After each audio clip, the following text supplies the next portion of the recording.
Vamos a leer Colosenses 1, versículo 15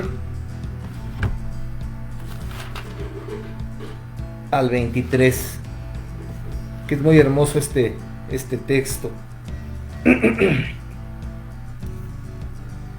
Dice así la palabra de Dios: Él es la imagen del Dios invisible, el primogénito de toda creación, porque en Él fueron creadas todas las cosas, las que hay en los cielos y las que hay en la tierra, visibles e invisibles, sean tronos, sean dominios, sean principados, sean potestades. Todo fue creado por medio de Él y para Él. Y Él es antes de todas las cosas, y todas las cosas en Él subsisten.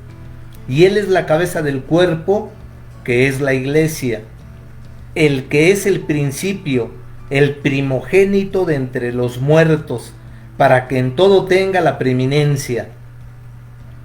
Por cuanto agradó al Padre que en Él habitase toda plenitud, y por medio de Él reconciliar consigo todas las cosas, así las que están en la tierra como las que están en los cielos, haciendo la paz mediante la sangre de su cruz. Y a vosotros también, que erais en otro tiempo extraños y enemigos en vuestra mente, haciendo malas obras, ahora os ha reconciliado en su cuerpo de carne, por medio de la muerte, para presentaros santos y sin mancha e irreprensibles delante de Él. Si en verdad permanecéis fundados y firmes en la fe, y sin moveros de la esperanza del Evangelio que habéis oído, el cual se predica en toda la creación que está debajo del cielo, del cual yo, Pablo, fui hecho ministro. Sin moveros de la esperanza. Ahorita vamos a abundar un poquito en esa esperanza. El lenguaje que utiliza la Escritura no es que sea contradictorio, sino más bien es descriptivo en lo espiritual. Porque, ¿qué está diciendo? Él es la imagen del Dios invisible, el primogénito de toda creación. ¿De quién está hablando? De Jesús el Cristo. Primero es la imagen del Dios invisible. ¿Recuerdan cuando Felipe preguntaba, muéstranos al Padre? Y el Señor le decía a Felipe, ¿cuánto has estado conmigo? El que me ha visto a mí, ha visto al Padre. Él es la imagen del Dios invisible, el primogénito de toda creación. Esta palabra primogénito en el griego original da a entender que es la primera creación, la exclusiva y única versión de esa creación, algo que es único e irrepetible. Pero Cristo fue el primogénito de toda creación. Pero fíjese lo que dice adelante, porque en Él, en Cristo, fueron creadas todas las cosas, siendo Él el primogénito, siendo que la humanidad de Cristo fue creada ahí, porque Él ya existía, o la humanidad de Jesús, porque Cristo el ungido ya existía como Dios. Por eso es que no es contradictorio, sino en el lenguaje espiritual lo que Dios está transmitiéndonos. Porque en Él fueron creadas todas las cosas, las que hay en los cielos y las que hay en la tierra, visibles e invisibles, sean tronos, sean dominios, sean principados, sean potestades. Todo fue creado por medio de Él y para Él. Y en Él son todas las cosas, y Él es antes de todas las cosas, y todas las cosas en Él subsisten. No es lenguaje contradictorio, sino más bien nos está hablando espiritualmente de ese misterio que aconteció incluso antes de la fundación del mundo. No es... Dios nos está revelando aquí cosas en el ámbito espiritual. Cuando las tratamos de entender con nuestra mente carnal, humana, finita, para nosotros son contradictorias, porque no podemos entender. Él es antes de todas las cosas, y todas las cosas en Él subsisten. Él es antes de todas las cosas, y Él es el primogénito de toda creación. Suena contradictorio, pero es un misterio espiritual. Él es antes de todas las cosas. Todo fue creado por medio de Él y para Él. ¿Qué dice el Evangelio de Juan en el versículo 1? Fíjese lo que dice, para complementar lo que acabamos de leer, que pareciese misterio, pero a la vez es revelación, porque el Señor nos está diciendo, dice, en el principio era el Verbo, y el Verbo era con Dios, y el Verbo era Dios. Otra vez, es algo aparentemente contradictorio, pero está hablando de Cristo Jesús, de nuestro Mesías, de nuestro Salvador, que existía antes de la creación, porque Él es Dios. En el principio Él era el Verbo, y el Verbo era con Dios, y el Verbo era Dios. ¿No es cierto que dice que Dios dijo? ¿Qué dijo? Conjugó el verbo crear. Sea hecho y fue hecho. Eso fue lo que dijo. Está conjugando verbos. O sea que Cristo mismo fue el poder con el que creó todas las cosas. Dios. ¿Pero qué? ¿Cristo no es Dios? Dentro del contexto de la Escritura se nos revela a Dios en tres personas: el Padre, el Hijo y el Espíritu Santo. Otro misterio, que son tres personas en una, con la misma sustancia. El Padre es Dios, el Hijo es Dios, el Espíritu Santo es Dios. Pero aquí dice que en el principio era el Verbo, y el Verbo era con Dios, y el Verbo era Dios. Y tanto aquí en Juan como en Colosenses que acabamos de leer, está dirigida la Escritura a Cristo, al Mesías, al Salvador, a Jesús, Jesucristo. Él es el Verbo. Él es Dios. En Él fueron creadas todas las cosas. Él es el primogénito de toda la creación. Todo fue creado por medio de Él y para Él. Y Él era Dios. Este era en el principio con Dios. Todas las cosas por Él fueron hechas. Y sin Él nada de lo que ha sido hecho fue hecho. En Él estaba la vida, y la vida era la luz de los hombres. Todas las cosas por Él fueron hechas, y sin Él nada de lo que ha sido hecho fue hecho. No es contradictorio. En Él fueron creadas todas las cosas, las que están en los cielos y las que están en la tierra, visibles, las que están en la tierra, e invisibles, las que están en el cielo.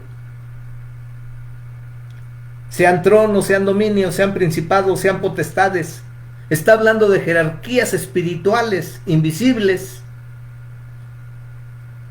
Por Él fueron creadas. Podemos incluso aquí incluir al querubín que se reveló.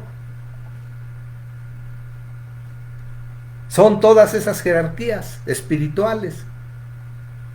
Y Cristo fue el primogénito de la creación. Y todas las cosas fueron hechas por Él, porque Él era Dios, porque Él era el Verbo. Y Dios dijo y fue creado. Esto es con relación a las cosas invisibles.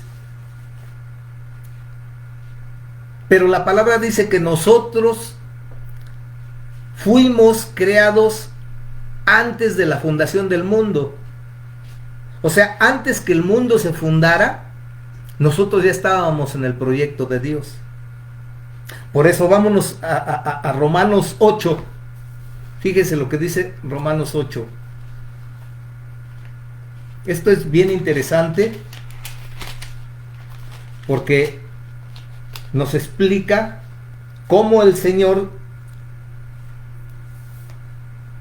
desde antes que fuésemos hechos, nos conoció.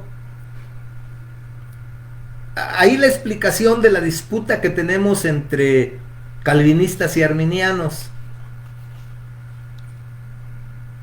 Bueno, vamos a encontrar la lectura y después comento. Aquí está, es Romanos 8, desde el 28, Romanos 8, 28 en adelante. Dice: y sabemos que a los que aman a Dios todas las cosas les ayudan a bien, esto es, a los que conforme a sus propósitos son llamados.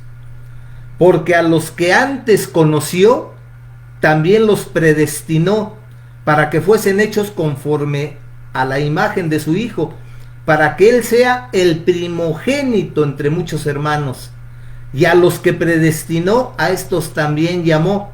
Y a los que llamó, a estos también justificó. Y a los que justificó, a estos también glorificó.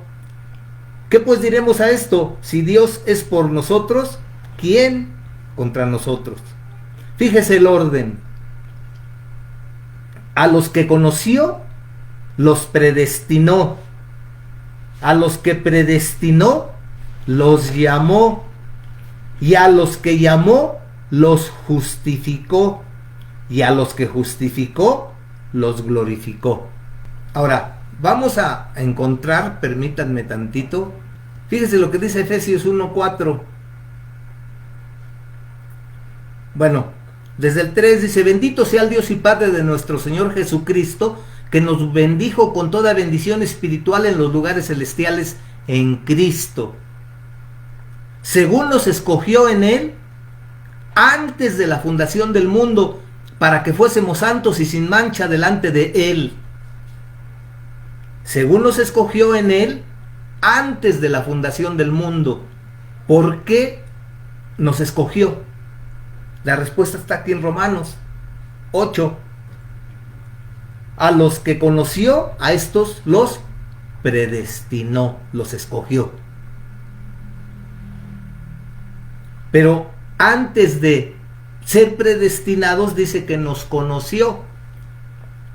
¿Cómo lo entendemos los arminianos? Que para ser predestinados, el Señor nos creó como seres a imagen y semejanza de Él, con la característica única de libre albedrío o voluntad, capacidad para elegir, capacidad para decidir, para escoger. ¿Cómo lo entendemos nosotros? Cuando dice que antes, porque a los que antes conoció también los predestinó. Antes de ser predestinados, antes de ser escogidos, antes de la fundación del mundo, nos conoció. ¿Qué quiere decir? Que nos creó con libre albedrío y conoció que íbamos nosotros a responder a su invitación para ser salvos. Nos conoció y Él supo que yo iba a responder sí a su invitación. Lo estoy diciendo muy fácil, con todo lo que esto conlleva. Cuando se nos predica el mensaje, cuando el Espíritu Santo redarguye nuestros corazones, cuando reconocemos que lo hemos ofendido, cuando llegamos a tener la iluminación del Espíritu Santo que redarguye y nos hace conscientes de nuestra necesidad espiritual, y entonces nosotros decidimos aceptarlo como Señor, como Salvador, pedirle perdón, pedirle que venga y sea nuestro Señor, nuestro Salvador, y nos comprometemos con Él para seguirle. Dios sabía que iba a haber en nosotros esa respuesta, nos conoció, y entonces nos predestinó, y luego nos llamó. y luego nos justificó y también va a glorificarnos. Eso es lo que estamos esperando. Eso es lo que está esperando el cristiano, el rapto en los aires. Si es que estamos todavía vivos cuando esto suceda. Si nos llama a su presencia, que estemos seguros de que Él va a cumplir, porque Él nos escogió, porque antes nos conoció y nos predestinó, y nos llamó y nos justificó, y entonces nos glorificó en ese rapto si estamos vivos. Cristo es en nosotros, dice la Escritura, nuestra esperanza de gloria. Es en Cristo, es por Cristo, es en Él. Por Él son todas las cosas. Para Él fueron hechas. Y si regresamos otra vez a Colosenses, porque en Él fueron hechas todas las cosas, y Él es antes de todas las cosas, y todas las cosas en Él subsisten, y Él es la cabeza del cuerpo, que es la iglesia, el que es en el principio el primogénito de entre los muertos, para que en todo tenga la preeminencia. Muchos resucitaron en el tiempo de Cristo. Lázaro mismo, su amigo. Muchos otros resucitaron. Cristo mismo resucitó al hijo de la viuda de Naín, al hijo de la viuda, a la hija de Jairo. Y así podemos ver. Dice la Escritura que también al morir Cristo en la cruz del Calvario, a las 3 de la tarde, cuando es sacrificado el sacrificio en el templo, en ese mismo momento, cuando Cristo murió, hubo muchos resucitados en Jerusalén. Pero todos esos que resucitaron, al final volvieron a morir. Cristo resucitó y sufrió su cuerpo esa transformación en la resurrección. Dice la palabra que con el poder con el que el Padre resucitó a Cristo de los muertos, ese mismo poder es el que se le ha dado a la iglesia. Y la iglesia es el cuerpo, y la cabeza de ese cuerpo es Cristo. Y Cristo resucitó, el primogénito de la resurrección. No se está refiriendo a la resurrección física como las de Lázaro y como de los personajes que hablamos, sino está habiendo de esa transformación que en Cristo fue el primero que se dio. Porque cuando Cristo resucitó, es otro de los misterios. Es un cuerpo glorificado que tiene dominio sobre la materia. Cristo se podía transportar de un momento a otro, estaba en Jerusalén y en otro en Galilea. Un cuerpo glorificado con dominio del tiempo y del espacio. Un cuerpo, llamémosle espiritual y a la vez material. Un cuerpo que podía atravesar las paredes, un cuerpo que se podía transmitir en el aire, pues conducirse. Hoy estaba en Jerusalén y ya estaba en Galilea, podía teletransportarse, como llamarían científicamente, ¿no? Existe en la ciencia siempre ese deseo de transportación, teletransportación. Bueno, si los chavorrucos que nos ven, porque las nuevas generaciones no tienen ya tal vez conocimiento, había un programa en nuestros tiempos que era Viaje a las Estrellas. Eran naves espaciales que andaban en el espacio, pero se teletransportaban, o sea, se dirigían las moléculas de un cuerpo hacia un lugar y se teletransportaban. Científicamente ese término existe y siempre se ha procurado eso, ¿no? Bueno, Cristo se teletransportaba con ese cuerpo glorificado. Todos los demás resucitaron, pero volvieron a morir. Y también están esperando, si fueron fieles, el fenómeno, el misterio de la resurrección. Porque es un misterio. Un cuerpo espiritual, pero a la vez material. Toca, le dijo a Tomás, mete tus dedos en mis manos. O sea, un cuerpo espiritual, pero a la vez material. Porque si ustedes ven, ¿qué fue lo que cuando se encontró con los discípulos en el mar? Les preparó pescado y comió con ellos. O sea, un cuerpo misterioso, espiritual, pero a la vez material. Un cuerpo espiritual no necesita de alimento. Sin embargo, dice la palabra que Cristo comió con ellos pescado con miel. La palabra de Dios dice que nosotros, si morimos, dice que cuando Cristo venga en el rapto, y dice, y los muertos en Cristo resucitarán primero, y luego nosotros los que estemos vivos. Ese es el orden. Si estamos vivos y viene Cristo en el rapto en las nubes, vamos a resucitar ahí. Pero antes, los que murieron en Cristo resucitarán primero y luego nosotros. Y adquiriremos esa naturaleza de ese cuerpo resucitado. ¿Por qué? Porque es necesario que lo adquiramos. Si no, esta naturaleza carnal, limitada, finita, no puede entrar en la esfera espiritual, en la gloria de Dios, porque no lo resiste. Tiene que ser transformada. Dice, seremos como Él, porque entonces lo podremos ver como Él es.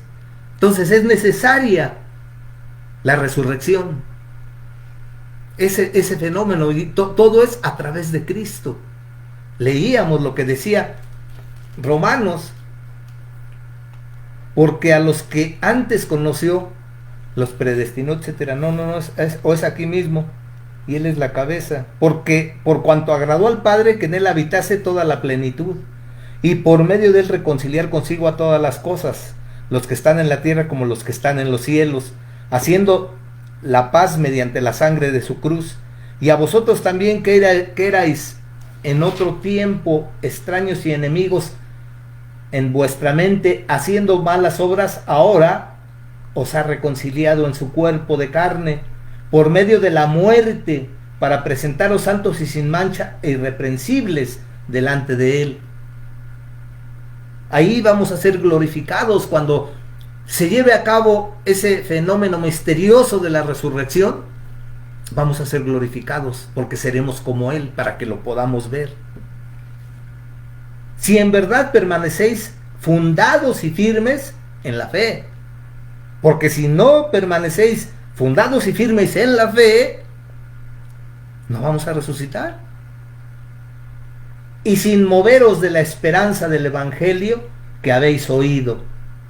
¿Cuál es la esperanza del Evangelio? En este mundo actual, en donde el futuro es incierto, en donde estamos viviendo y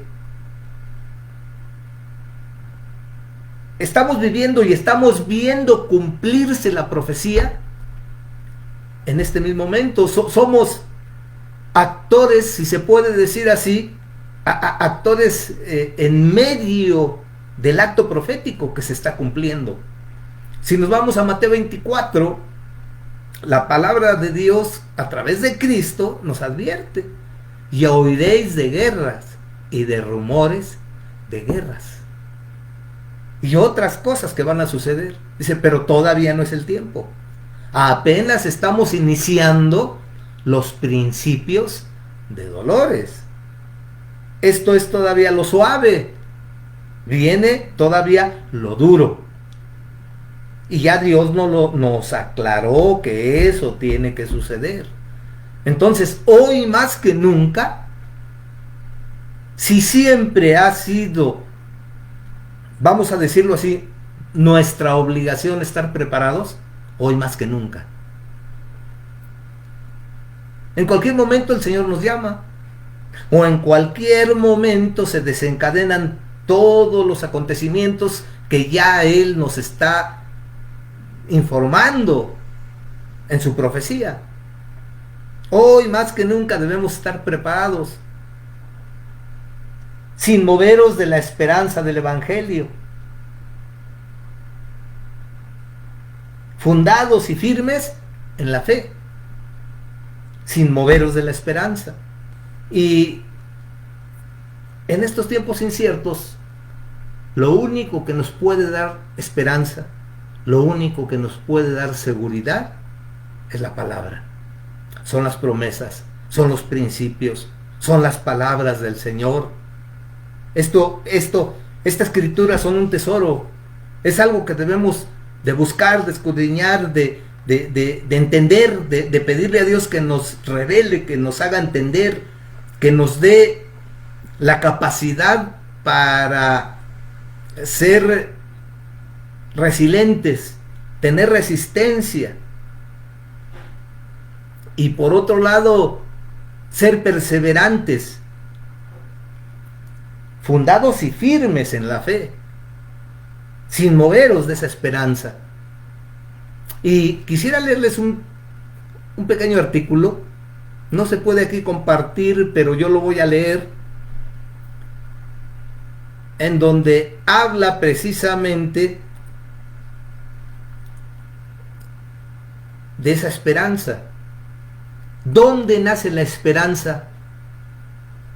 Escribe el autor de este artículo, dice: en la oscuridad de la nada, donde el frío hace temblar a quienes no existen, nace la esperanza. Donde no hay camino salvo el que alguna vez recorrieron animales salvajes, surge la necesidad de construir una senda nueva. Cuando ya no hay nada que perder, cuando no hay techo en el que refugiarse, la salvación puede hacerse presente. Solo tras los límites de la realidad impuesta por quienes poseen la fuerza, el poder y la verdad, irrumpe el Mesías.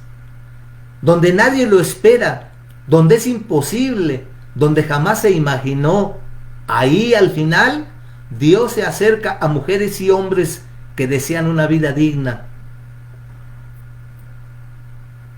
Siempre hay una esperanza, incluso en la soledad total de quienes no cuentan para nadie, en la indignidad de quienes no tienen nombre o cuyo nombre es continuamente ensuciado por los santos. La luz de una estrella alumbra a quien hará realidad nuestro anhelo de ser, de sentir, de amar y ser amados, de desear y ser deseadas. Desde la insignificancia de un ser desvalido que acaba de llegar a la vida, Dios se compromete también con quienes creyeron que para ellas y ellos no había vida, no había sueños, no había nada. Incluso en medio del desierto, donde el viento borra cualquier huella que dé fe de nuestra existencia.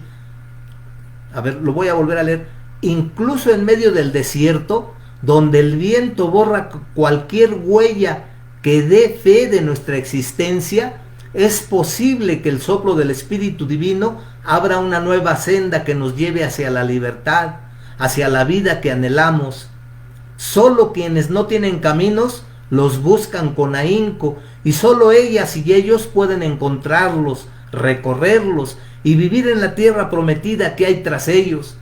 Y es ahí, en esos caminos imposibles, donde Dios se hace uno de nosotros, una de nosotras, para recorrerlo a nuestro lado. En hogares inadmisibles para quienes fosilizaron a Dios a su imagen, puede de nuevo Dios hacerse carne. En casas donde no viven reyes y reinas, príncipes y princesas, donde cada día se tiene que pelear por defender la vida y los derechos de nuestros hijos e hijas, la salvación irrumpe con fuerza, con el ímpetu de un bebé que llora, que grita, que pide comida, calor y amor.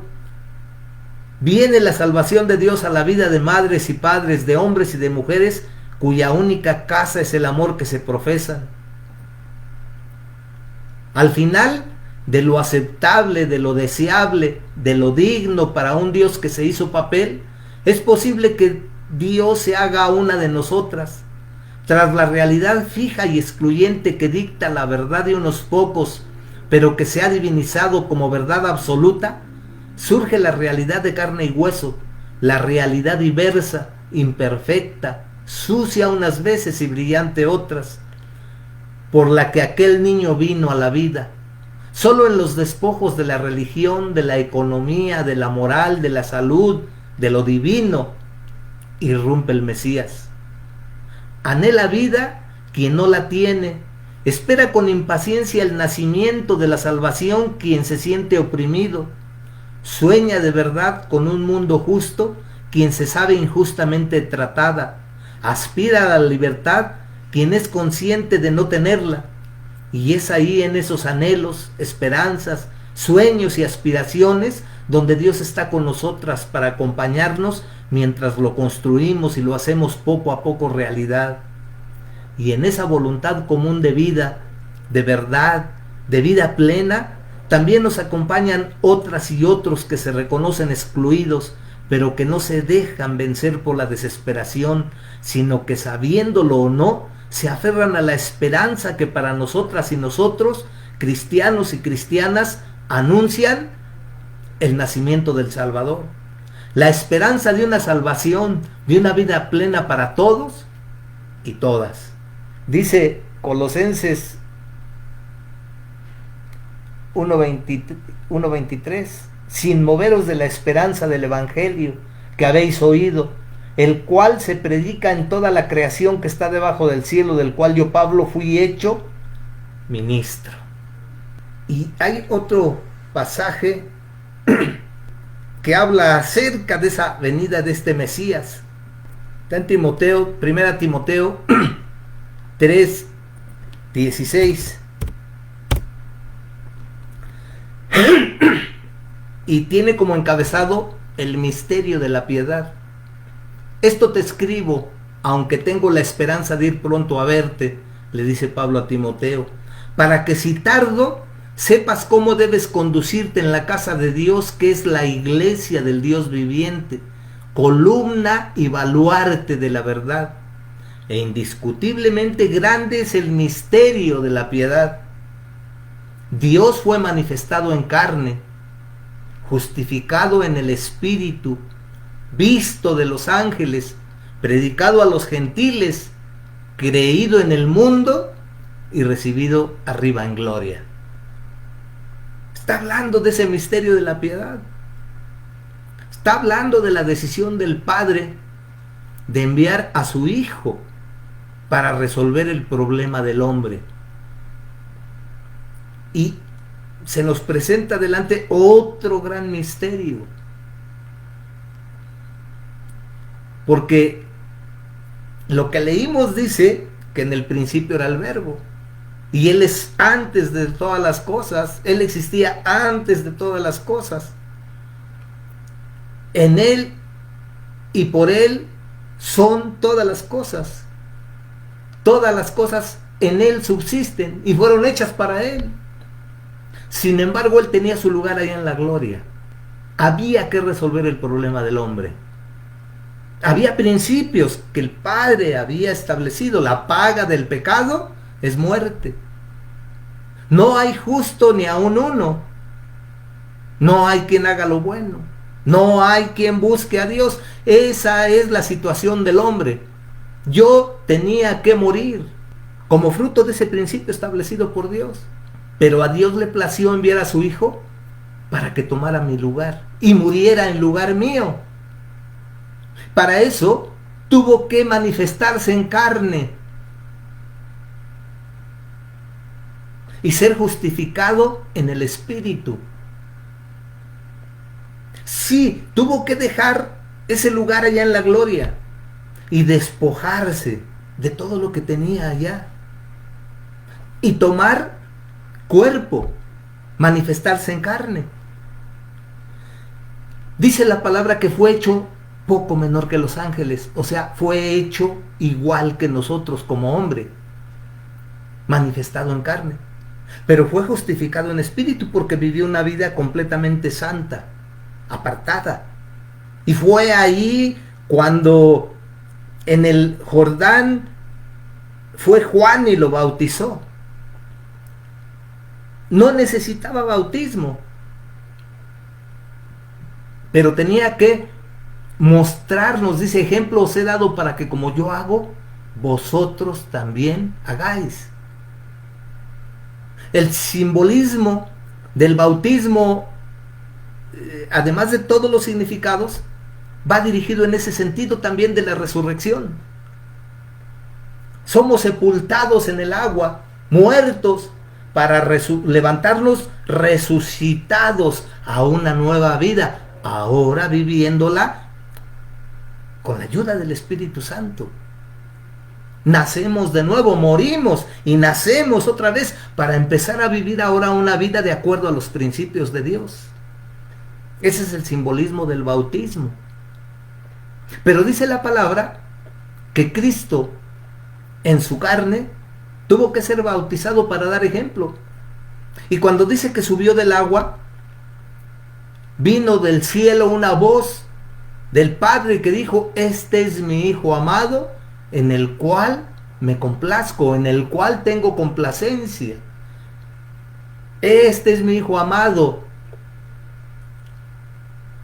que da satisfacción a mi corazón. Dios fue manifestado en carne, justificado en el Espíritu, visto de los ángeles. Cuando nació en aquel pesebre, la gente más humilde de la tierra, los pastores, acudieron y vieron a los ángeles. Y los ángeles cantaban en el cielo, visto de los ángeles. La palabra de Dios dice que cuando después de ser bautizado se propuso iniciar su ministerio, fue llevado por el Espíritu en la tentación. Muchas veces los ángeles vinieron para ayudarle, para fortalecerlo. Ahí estaba, fue visto por los ángeles. Fue predicado a los gentiles. Después de que cumplió con su misión, él decía: yo he venido a la casa perdida de Israel. O sea, tienen prioridad el pueblo escogido de Dios, los judíos, los hebreos, que sería el término más adecuado que engloba al reino del norte y al del sur, los hebreos. Pero dice la Escritura, cuando se presentó aquella mujer sirofenicia pidiendo misericordia para su hija, el Señor le dijo: porque yo he sido enviado a las ovejas perdidas del pueblo de Israel. O sea que esas ovejas son mi prioridad. Pero el mismo Evangelio de Juan dice que a los suyos vino y los suyos no le recibieron. Pero a los que le recibieron les dio potestad de ser llamados hijos de Dios.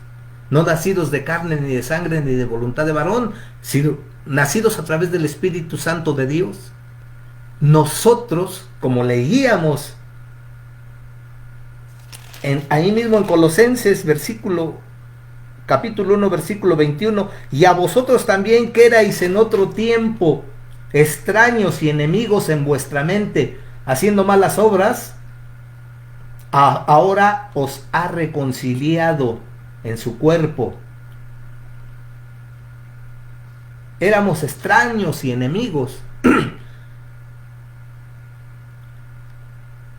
Ese a los suyos vino y los suyos no le reconocieron. A nosotros nos convino. Porque dice la palabra ahí en Romanos que entonces Él trajo para su pueblo un espíritu de estupor y estableció, decretó el inicio de la plenitud de los gentiles. Hay un espíritu de estupor en el pueblo escogido, hasta que todos los gentiles que vayan a ser salvos sean reunidos. Esa es la otra etapa.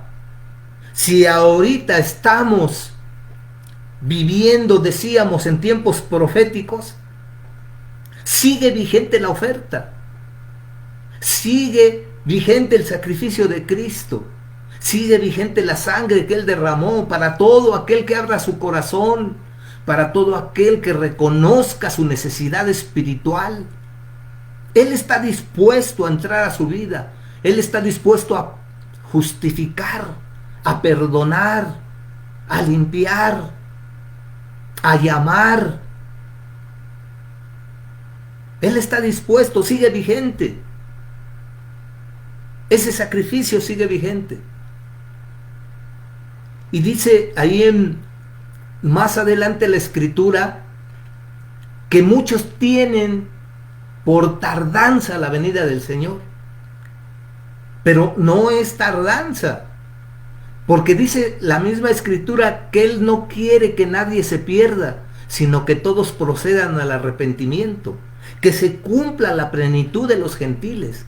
Cuando se ha reunido todo el grupo, todo el número de los gentiles que ha de ser salvo, entonces siguen las otras etapas. Estamos viviendo tiempos proféticos, se están cumpliendo las profecías delante de nuestros ojos, estamos siendo partícipes e incluso estamos siendo nosotros mismos, ¿cómo se dice?, participantes de esa profecía. Estamos siendo actores de esa profecía. Las condiciones están dadas. Cuando Dios se lo propone, en un abrir y cerrar de ojos se van a cumplir los eventos que están profetizados. Innegablemente estamos en los inicios de los dolores de parto. Todavía no entramos. Estamos por entrar a esos dolores de parto. Estamos viviendo tiempos especiales donde debemos estar firmes. Hoy más que nunca, la palabra de Dios se tiene que hacer realidad en nuestra vida. Pero a nosotros nos toca, el Señor dijo, el que pide, recibe, el que busca, halla, y el que llama, le será abierto. Ahí está la promesa. Estamos viviendo tiempos difíciles. Vienen alrededor de todos estos acontecimientos que se van a ir dando. Usted lo va viendo. Gracias a Dios está lejos esos eventos de guerra, de conflicto. Pero los efectos nos van a afectar a todos en el sentido económico, en el sentido emocional, en el sentido afectivo. Todo esto que va a acontecer va creando desesperanza, va creando sinsentido, va creando... Si usted no tiene de dónde agarrarse, se va a desestabilizar. Dice la palabra que no somos como aquellos que no tienen esperanza. Nosotros tenemos de dónde agarrarnos. Nosotros tenemos que buscar, que pedir, que llamar, esforzarnos. Esas promesas, ¿para quién son? Para nosotros y para nuestros hijos y para quienes estén lejos, dice la palabra. Hoy más que nunca, esta palabra se tiene que hacer realidad en nuestra vida. La única manera en la que podemos buscar la voluntad de Dios en nuestras vidas es tomándonos de la palabra, es buscar a Dios. La palabra de Dios no se equivoca. Cuando dice en su escritura que debemos de buscarle, que debemos de reunirnos como muchos, dice, no dejaros de reunir como muchos tienen por costumbre. Si antes era necesario buscarle, hoy más que nunca, el Consolador, el Espíritu Santo, fue enviado para eso, para estar a nuestro lado, para aconsejarnos, para consolarnos, para ayudarnos a que esa palabra se haga realidad en nuestra vida. Pero la parte que tenemos que jugar es la de buscar a Dios. Buscar a Dios mientras puede ser hallado. Llamarle en cuanto Él está cercano. Deje el impío su camino y el hombre inicuo, y acérquese a Dios, el cual será amplio en perdonar. Sigue estando presente la invitación de Dios de buscarle. Sigue estando abierta la oportunidad de conocer a Dios, de establecer una relación con Él, de conocerle. Y si ya lo conocemos, de buscar experimentar más intimidad con Él. La obra de nuestro Señor y Salvador sigue vigente. Él, digamos que ya consumó su obra, pero sigue trabajando. Porque dice la palabra de Dios que Él ascendió a los cielos, resucitó y ascendió a los cielos para sentarse a la diestra del Padre para interceder por nosotros. Él sigue obrando. Él sigue obrando. Es el hombre que no quiere nada con Él. Y cada vez las circunstancias van a ser más complejas, más confusas para algunos. Pero el Señor sigue vigente en su obra, sigue vigente su palabra, siguen vigentes sus promesas. En lo personal tenemos que buscarle. Como iglesia tenemos que buscarle hoy más que nunca, porque lo necesitamos para nosotros, para nuestra familia, para nuestro entorno, para nuestras necesidades personales, para que nos dé la seguridad, la confianza, que nos quite el temor. Dios, dice la palabra que Dios no nos ha dado espíritu de temor, sino de poder, de amor y de dominio propio. De nosotros depende. Ahí está la invitación del Señor. Y hasta aquí le dejo, hermanos. Espero que haya sido de edificación y se haya entendido lo que tratamos de acuerdo a lo que dice la palabra de Dios. Termino leyendo lo que dice Primera de Timoteo 3:14. Dios fue manifestado en carne, justificado en el Espíritu, visto de los ángeles, predicado a los gentiles, creído en el mundo y recibido en gloria. El Señor les bendiga.